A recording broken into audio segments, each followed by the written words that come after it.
Cerita mengenai nabung saham gitu. Jadi ini sebenarnya kami ingin sharing khususnya buat teman-teman yang saat ini punya kesibukan yang lain. Artinya teman-teman mungkin saat ini ya dan saya juga yakin mayoritas teman-teman di sini tidak seorang full time trader gitu ya, atau tidak seorang full time investor, di mana teman-teman pasti punya kesibukan yang lain. Entah kerja sebagai karyawan atau punya bisnis, punya usaha yang tidak bisa ditinggal. Nah, maka dari situ bagaimana supaya kita yang ternyata memiliki kesibukan lain itu bisa ikut cuan di saham gitu. Ternyata ada caranya, salah satunya dengan cara nabung saham gitu ya. Nah, banyak yang cerita juga ke saya seperti ini, Mas, kira-kira nabung saham itu pasti untung atau bisa rugi sebenarnya ya. Jadi ya bisa dua-duanya gitu, bisa untung dan juga bisa rugi. Nah, ini sangat tergantung saham apa yang kita pilih, kemudian bagaimana cara kita membelinya. Ya, mungkin di sini saya ingin share sedikit ya cara yang saya lakukan gitu. Saya pun juga menerapkan konsep nabung saham, dalam artian saya setiap bulan selalu menyisihkan penghasilan yang saya dapatkan ke RDN gitu. Ya, jadi ketika misalkan saya dapat pendapatan sekian gitu dari bisnis saya langsung sebagian saya transfer ke RDN gitu. Nah, fungsinya apa? Ya supaya saya punya tabungan gitu ya, punya tabungan di saham gitu. Jadi bukan menyisakan ya seperti yang di share oleh Pak Yusuf tadi ya, bukan menyisakan tapi menyisihkan. Kita terima gaji, sebagian langsung kita transfer ke RDN kita itu supaya kita bisa mulai membeli saham di situ. Ya, beliau tadi juga sudah cerita ya mengenai salah satu teman beliau yang dimana dulunya adalah seorang karyawan biasa dengan gaji UMR saja, tapi karena konsisten mau menyisihkan sebagian pendapatannya untuk dimasukkan dalam RDN ya, dan sekarang sudah jadi miliarder gitu. Ya, ada di video beliau juga gitu ya, nanti teman-teman bisa tonton juga, dan di situ juga menarik, sangat menginspirasi sekali gitu. Dan ternyata karyawan biasa pun itu bisa jadi miliarder di saham dengan cara nabung saham. Ya, nah di sini saya akan sedikit berikan tips ya bagaimana cara kita memilih saham gitu ya. Yang pertama, kita tadi sudah sepakat ya bahwa setelah kita dapat penghasilan langsung disisihkan, masukkan ke RDN. Oke, itu yang pertama, dan itu harus dilakukan secara rutin setiap bulan. Mulai dulu ya, langkah pertama harus ada dulu. Mulai dulu, langkah pertama lakukan, habis itu rutin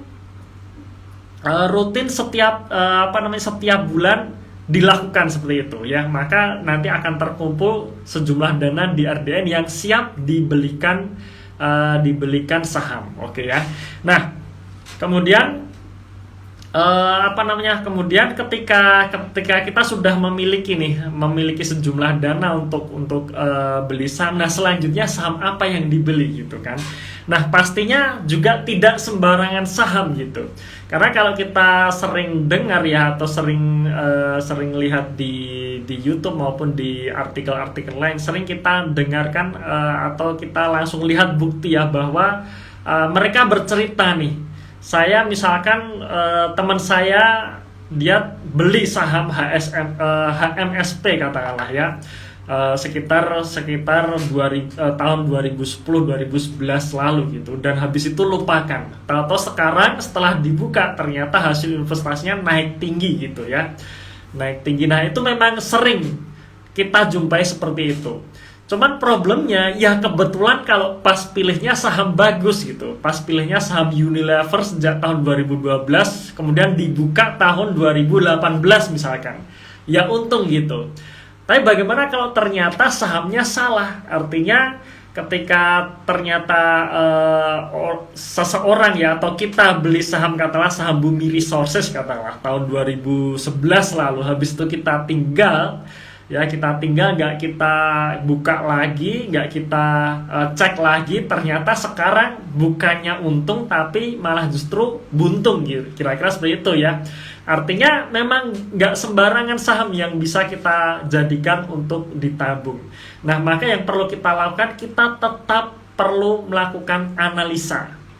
Ya, kalau saya sendiri saya selalu melakukan analisa ya.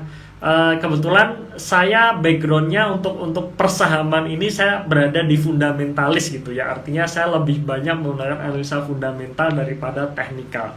Maka yang saya pilih adalah perusahaan yang memang bagus gitu. Nah, bagus ini apa sih, keterangan kategori bagus ini apa? Salah satunya adalah yang selalu tumbuh ya, dalam artian pendapatannya tumbuh, kemudian laba brutonya tumbuh, laba bersihnya juga tumbuh, kemudian di sisi neraca ya aset maupun ekuitasnya juga tumbuh. Nah, itu dulu yang terpenting, selalu tumbuh. Kita lihat performa di tahun-tahun sebelumnya, karena 5 tahun sebelumnya. 5 tahun sebelumnya kalau kita lihat saham ini kinerjanya selalu tumbuh, oh berarti ini saham bagus nih gitu ya, ini saham bagus, berarti kita cocok untuk kita jadikan sebagai tabungan. Nah, selanjutnya apa? Nah, selanjutnya setelah kita menemukan saham tersebut, saya biasanya akan melakukan valuasi, kira-kira harga sekarang murah atau tidak gitu ya, masih masuk akal atau tidak harganya. Jangan-jangan harga sekarang sudah kemahalan nih ya. Kalau sudah kemahalan, maka potensi yield yang akan kita dapatkan di masa depan ya pasti akan kecil gitu. Tidak akan sebesar kalau misalkan kita punya saham tersebut di harga bawah. Nah, maka memvaluasi menurut saya ini juga penting.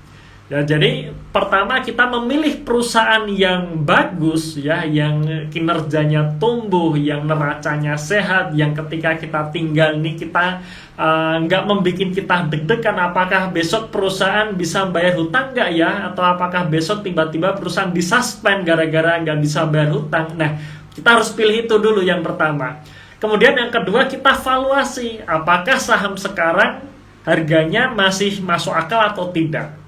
Nah, ketika kita sudah menemukan bahwa saham tersebut bagus, valuasinya murah, ya sekarang tinggal kita beli sahamnya.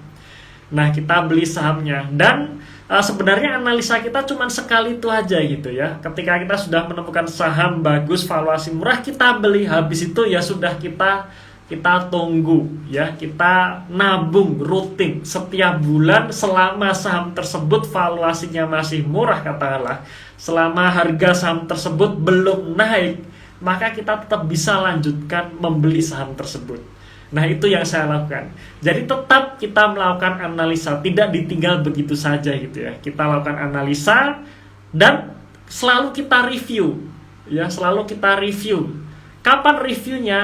Menurut saya ketika kita bicara mengenai fundamental ya saat laporan keuangan terbaru keluar gitu. Ya, jadi saat publikasi terbaru 3 bulan kemudian ketika perusahaan sudah menerbitkan laporan keuangan yang baru, nah kita cross check lagi, kita review lagi apakah kinerja perusahaan masih sesuai ekspektasi kita atau tidak, masih tumbuh atau tidak, ya masih jalan atau tidak, cash flow-nya gimana, cash flow-nya masih bagus atau tidak, dan sebagainya.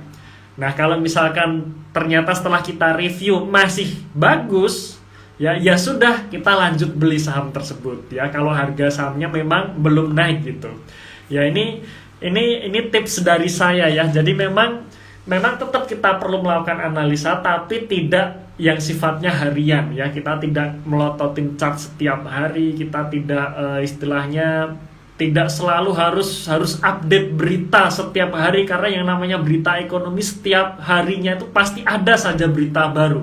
Yang kadang berita tersebut memang membuat saham-saham kita ini bisa naik atau bisa turun ya, memang bisa membuat seperti itu. Tapi selama kita pegang fundamentalnya dan kita kita beli di saat harganya murah, saya sih meyakini gitu ke depan tetap itu akan membuat yield kita atau nilai investasi kita terus tumbuh ya, terus tumbuh, terus berkembang gitu. Nah, sekarang bagaimana kalau misalkan kita sudah beli saham nih rutin setiap bulan kita beli terus, contoh misalkan saham MYOR katakanlah ya. menurut saya MYR ini salah satu saham yang cocok untuk kita jadikan tabungan ya, menurut saya ya, salah satunya ya. Disclaimer teman-teman ya, nanti teman-teman perlu cek lagi kondisinya masih oke atau enggak gitu. Nah, contohnya saja misalkan MYR ya. MYR kinerjanya tetap terus naik gitu, laba bersihnya terus naik, pendapatannya terus naik, dan kita nabung nih, kita beli karena menurut hasil analisa kita, harga sahamnya masih oke nih, masih belum kemahalan, kita beli. Katakanlah seperti tahun 2021 ini ya, dimana MYR sebenarnya sempat dihargai 2.500, 2.400, tapi lama-lama turun nih ya, lama-lama turun. Sekarang sempat di 2.200 juga gitu ya. Nah, apa yang kita lakukan ya, selama pertama ya, kita lihat lagi fundamentalnya, selama kinerjanya terus tumbuh gitu ya, dan justru harga sahamnya turun, yang artinya ketika perusahaan itu naik ya, atau kinerjanya tumbuh, artinya nilai intrinsik perusahaan itu sebenarnya naik gitu. Tetapi harga sahamnya turun, berarti harga sahamnya sebenarnya tambah murah gitu. Yang kita lakukan apa? Ya beli lagi gitu ya. Beli lagi, kita melakukan istilah kerennya dollar cost averaging gitu ya, alias kita beli secara bertahap ya, kita beli lagi seperti itu ya. Beli sampai kapan? Beli terus sampai harga sahamnya naik ya, sampai harga sahamnya naik, sampai istilahnya sampai ya benar-benar kita hanya beli terus saja. Habis itu biarkan nanti si Mr. Market ini, atau istilah hype-nya sekarang adalah bandar ini, nanti akan menaikkan harga saham kita. Mas, apakah yakin nanti harga sahamnya bakalan naik gitu? Kalau saya sih, saya optimis yakin ya, karena saya dalam 5 tahun terakhir ini mempraktekkan ya, bahwa dalam jangka panjang harga saham itu akan mengikuti fundamentalnya. Walaupun dalam jangka pendek harga saham itu kadang tidak merepresentasikan fundamentalnya gitu. Alias ketika perusahaan menghasilkan laba yang bersih, tapi yang namanya sentimen negatif sedang tinggi-tingginya, pasti harga sahamnya tetap turun. Cuman begitu sentimen negatifnya mulai reda, kemudian sentimen positif mulai masuk, nanti harga saham tersebut ujung-ujungnya akan mengikuti fundamentalnya, alias akan kembali naik gitu. Ini pengalaman saya pribadi ya. Jadi itu sudah saya praktekkan juga, dan ternyata berhasil juga gitu ya, berhasil juga. Maka di sini bisa disimpulkan apa sih yang harus kita lakukan. Yang pertama, tetap harus analisa. Ya, harus analisa. Kita harus tahu bisnisnya, kita harus tahu kinerjanya, kita harus bisa memprediksi. Memprediksi itu tidak meramal ya, tapi harus memprediksi bahwa memang prospek dari saham yang kita miliki ini bagus, ke depan tetap bagus. Nah, itu yang penting, yang pertama. Kemudian yang kedua, kita harus bisa atau harus mau gak mau menghitung harga wajarnya. Ya, karena kalau kita tidak tahu harga wajarnya, jangan-jangan nih kita belinya di harga yang sudah kemahalan. Kalau kita sudah beli di harga kemahalan, maka potensi yield yang akan kita dapatkan di masa depan pasti juga tidak maksimal gitu kan. Jadi penting sekali untuk kita bisa menghitung harga wajarnya. Nah, kemudian yang ketiga, ya sudah, kita bersabar, alias kita rutin untuk membeli saham tersebut ya. Jadi 3 ini sebenarnya ya, kita milih perusahaan yang bagus, yang masih berprospek, kinerja bagus, selalu tumbuh kinerjanya. Yang kedua, kita menghitung harga wajarnya ya, dan yang ketiga, kita selalu beli di bawah harga wajarnya, tentu saja ya, atau maksimal sih di harga wajarnya. Nah, harapannya dengan seperti itu ya, ketika nanti kinerjanya tumbuh dan naik ya, nilai intrinsik naik, nanti juga akan diikuti oleh harga sahamnya yang naik ya. Karena sekali lagi ya, dalam jangka panjang saya meyakini dan saya sangat optimis dalam jangka panjang harga saham itu akan mengikuti fundamentalnya. Ya, nah, mungkin itu teman-teman sekalian yang bisa saya share pada malam hari ini ya.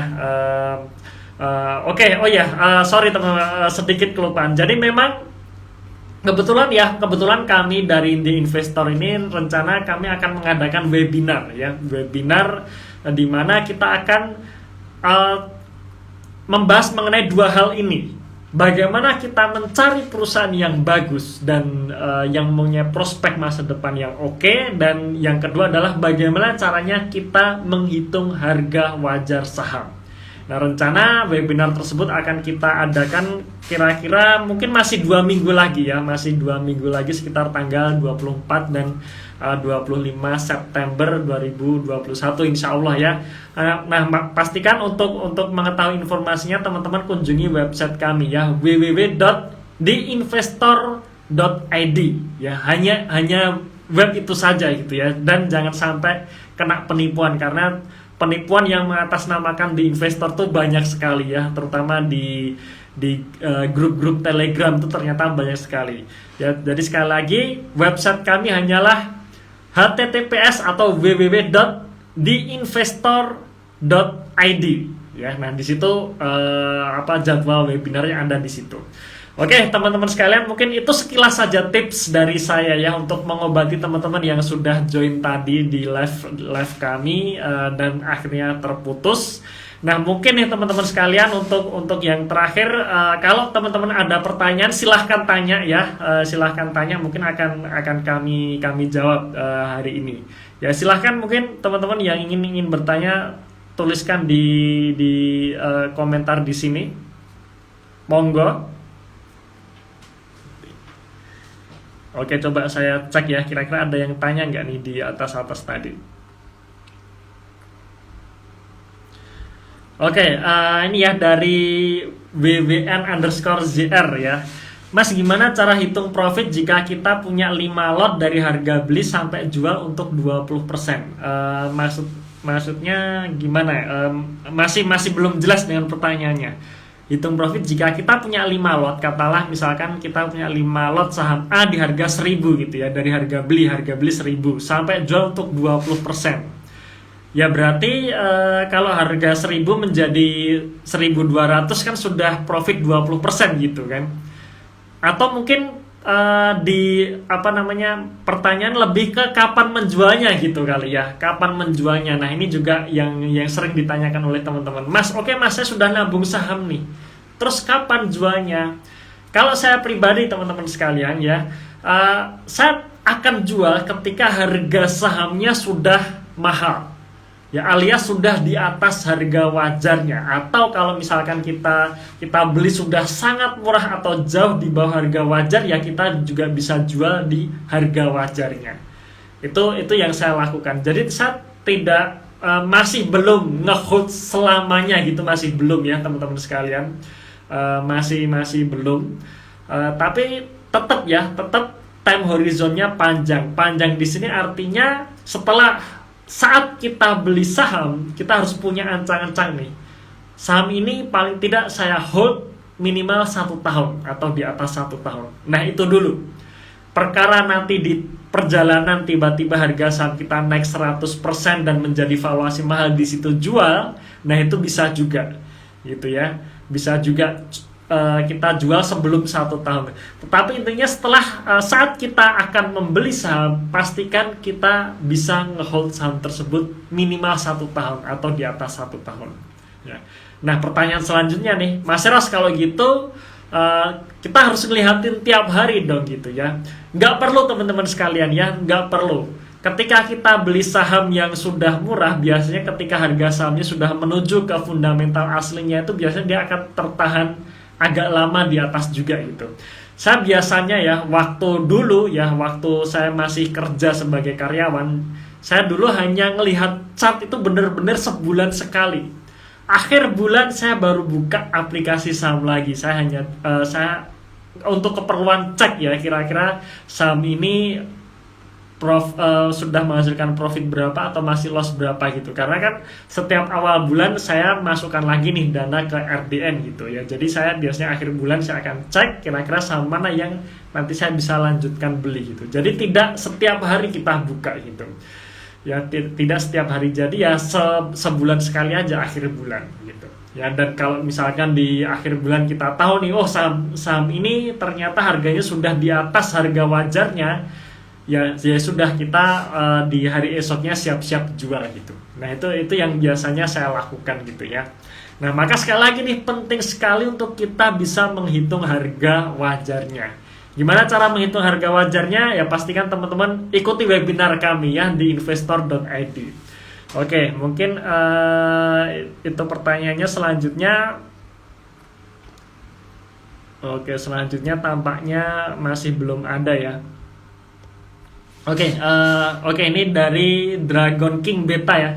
Pak, kalau beli saham setiap turun 5 atau sampai 10% bagaimana gitu? Itu oke juga, Pak. Oke juga, sepanjang memang kita saham tersebut sudah sesuai kriteria gitu ya. Kalau saya sendiri saya biasanya menunggu minimal sampai di atas 15% minusnya baru saya tambah beli gitu. Ya, jadi saya misalkan beli saham A gitu. Sama saya beli, ternyata besok turun kalau masih sekitar 5% gitu ya, atau 10%, kadang ini menurut saya masih nanggung gitu ya. Jadi saya nggak beli dulu gitu, saya masih masukkan ke RDN dulu kalau ada duit gitu. Atau kalau misalkan setelah kita beli baru turun 5% gitu ya, dan sedangkan cash kita sudah makin banyak, kita bisa beli kita sudah saatnya beli saham lagi, saya biasa akan cari saham yang lain ya. Jadi saya akan diversifikasi ya. Jadi cara diversifikasinya pun saya sendiri juga bertahap gitu ya, nggak langsung sekali beli langsung beli 5 saham sekaligus, enggak gitu. Saya biasanya tetap belinya satu-satu. Saya beli saham A ini, saya beli saham satu dulu nih, A gitu. Nanti sambil menunggu ada dana lagi masuk, saya lihat lagi nih. Oh, kalau ternyata minusnya di atas 15%, saya beli saham itu lagi gitu. Tapi kalau turunnya masih nanggung, kira-kira masih baru 5% gitu ya, saya biasanya belikan saham yang lain. Nah, itu kira-kira yang saya lakukan gitu. Oke, tambahnya sesuai yang sudah diinvestasikan atau berapa Pak? Misalkan pertama masuk 10 juta, averaging 10 juta atau 5 juta atau berapa gitu. Nah, di sini untuk penambahannya saya biasanya menggunakan ini ya, alokasi dana. Misalkan kalau dana kita 10 juta, saya biasanya belinya sekitar 5-7% dulu dari total dana, dengan cadangan kira-kira 3-5%. Jadi misalkan dananya 10 juta gitu ya. Misalkan anggap saja 10 juta. Kalau 10 juta sih saya memang awal 10 juta ini ya saya langsung beli 5 juta masuk gitu ya, atau 7 juta masuk gitu.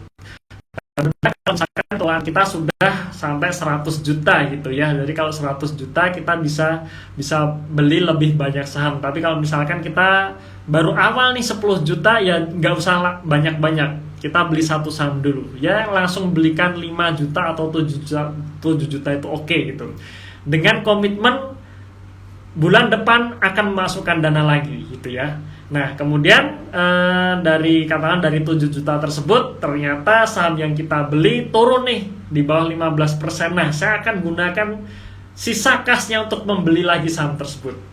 Ya, jadi memang di awal saya langsung sekitar 7%-an ya, sampai 10%. Kalau kondisi saya sekarang ya, tapi intinya agak banyak langsung gitu. Karena saya sudah nilai nih, ini kira-kira sudah murah gitu. Karena kalau kita beli sudah murah, kemungkinan untuk turunnya kan seharusnya lebih terbatas gitu ya. Maka maka kita langsung beli agak banyak, nggak masalah gitu. Kemudian kalau turun lagi 15%, baru saya tambahkan lagi dengan ya kira-kira separuhnya gitu ya, separuhnya atau lebih kecil lagi gitu. Nah, itu yang biasanya saya lakukan. Oke, ini dari Pak Andri ya. Nilai intrinsik apakah juga dibahas di webinar menggunakan metode apa? Nah, jadi kalau menghitung nilai intrinsik ini memang banyak sekali caranya ya. Ada yang biasanya populer ya biasanya PBV per ROE, kemudian ada EV per EBITDA dan sebagainya. Nah, nanti kita akan bahas filosofinya. Kalau saya pribadi hanya menggunakan PBV saja. Dan benar, hanya PBV saja, PBV, ROE, dan juga kesehatan perusahaan. Nah, Hanya simple itu saja. Cuman nanti di webinar ya, di webinar nanti kita akan bahas filosofinya gitu. Kenapa sih pakai metode ini gitu. Nah, kenapa pakai metode ini? Plus juga nanti teman-teman juga dapat ini ya, dapat istilahnya 15 watchlist saham ya, yang itu nanti akan kita update setiap bulan. Jadi sekali ikut webinar bisa ikut webinar seterusnya. Jadi istilahnya investasinya cuma sekali tapi bisa ikut terus dan dapat bonus 15 watchlist saham yang akan selalu kita update setiap bulannya gitu.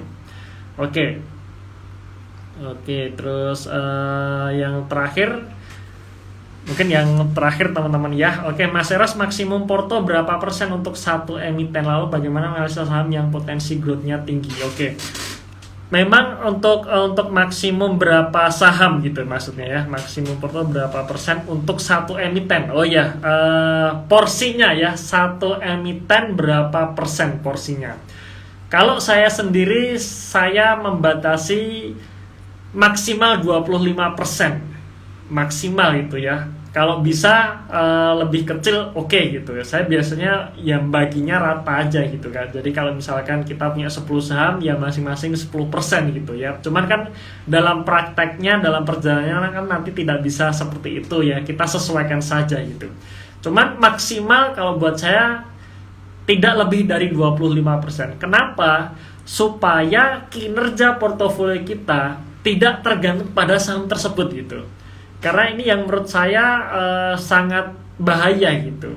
Ibaratnya ya kalau saham tersebut naik gitu, kalau ternyata turun, maka itu akan menarik kinerja portofolio kita gitu ya. Jadi kalau misalkan kita tidak lebih dari 25%, berarti kan 75%-nya kan di saham-saham yang lain. Ya, dan juga paling tidak punya minimal 3 sektor. Kenapa harus 3 sektor? Karena biasanya manggungnya sektor ini gantian gitu. Yang gantian. Tahun ini memang panggungnya untuk sektor digital. Tapi apakah digital akan terus manggung? Menurut saya enggak gitu ya. Setiap tahun akan selalu ganti. Ya seperti tahun 2020 kemarin, sektor yang manggung apa? Vaksin gitu ya. Padahal vaksin belum ditemukan ya, vaksin belum diteliti, tapi saham-saham vaksin seperti Inaf dan KF terbang semua gitu ya. Habis itu setelah sentimennya hilang ya turun lagi gitu.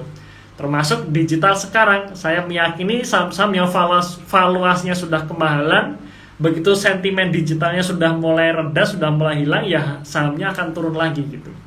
Ya, jadi 3 sektor yang berbeda. Ya kalau saya saya memprediksi ya, saya meyakini yang terdekat ini apa?